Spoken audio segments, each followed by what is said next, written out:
Confirmation bias is the tendency to favor certain information because it affirms a belief that you already have.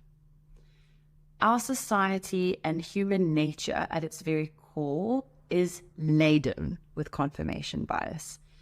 It happens at an internal subliminal level in conversations with ourselves on a daily basis, right the way through to information that we choose to consume and digest and share from news, the media, books that we read, videos that we watch.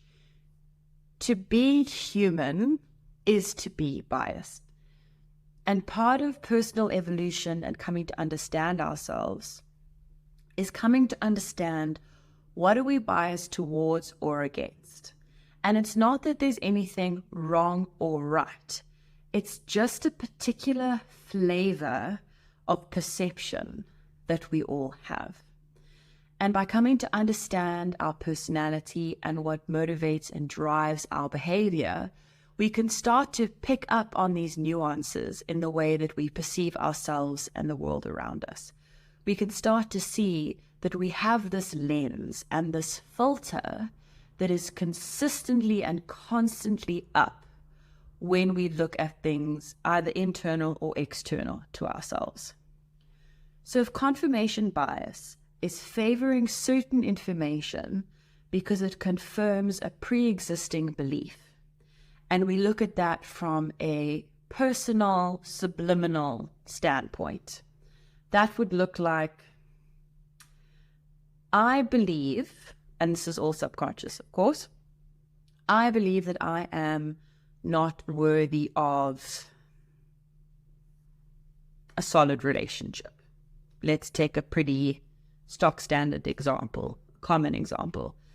If I do not believe that I am worthy of a really healthy, strong, intimate relationship with someone, I will then take information that I see and use it to prove that point to myself. So maybe I'm then attracted to really abusive or harsh or cruel men.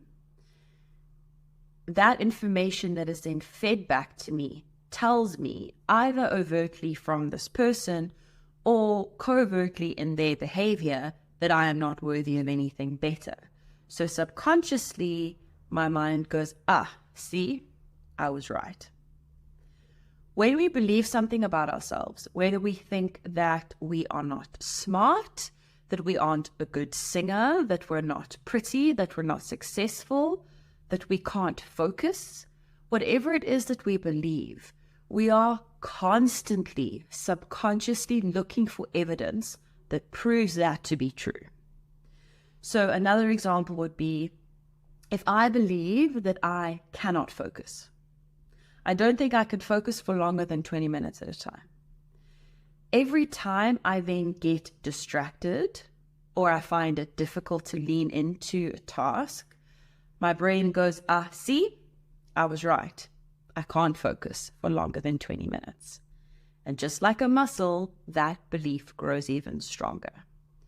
So if we then shift to relationships or to a more external vantage point when we are addressing politics or societal norms, if I have a certain belief about crime, about disability, about my government, about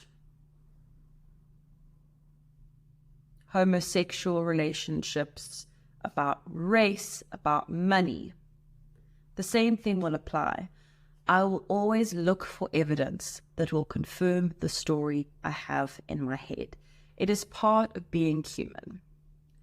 But because it is so layered, right from this is the lens that I view the world through, all the way up to, but this is my opinion. And our opinions are based off of experiences that we've had. So is it from conditioning? Is it from really good or really poor experiences that we've had? Is it what we've been taught? These are all questions that are worth asking ourselves if we're wanting to start loosen our grip on only looking for information that confirms something we believe in. And you can feel it in you. You can feel it when you read or watch or listen to something that validates a belief you have. You feel slightly energized, you feel a little bit more confident, you feel a little bit elated, versus when you read or watch or view something that goes against your belief. Depending on your temperament and your personality, you're either going to get angry and externalize that, or you're going to feel grief or shame or fear and internalize that experience. That feeling is awful. Whether you're externalizing it or internalizing it, that feeling is horrible, not feeling like you are aligned with something.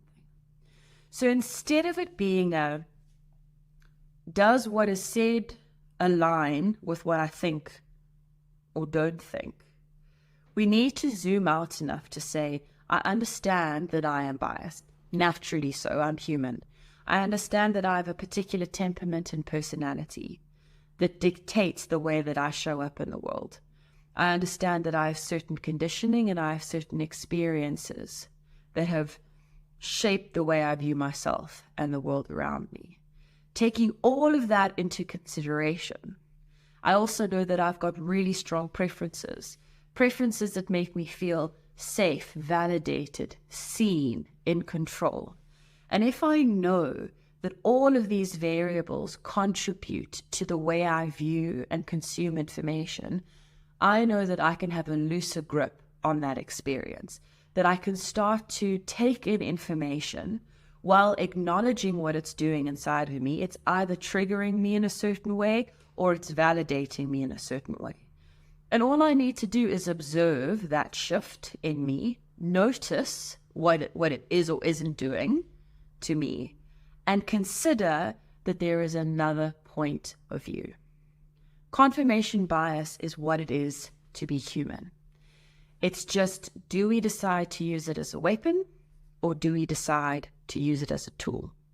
If we use it as a weapon, our world becomes smaller and narrower and we become more defensive and reactive. If we use it as a tool, we can then become curious about the way that we think and why we behave in a certain way, as well as starting to explore alternatives and other points of view. Because remember, you don't have to necessarily agree on something to explore that vantage point.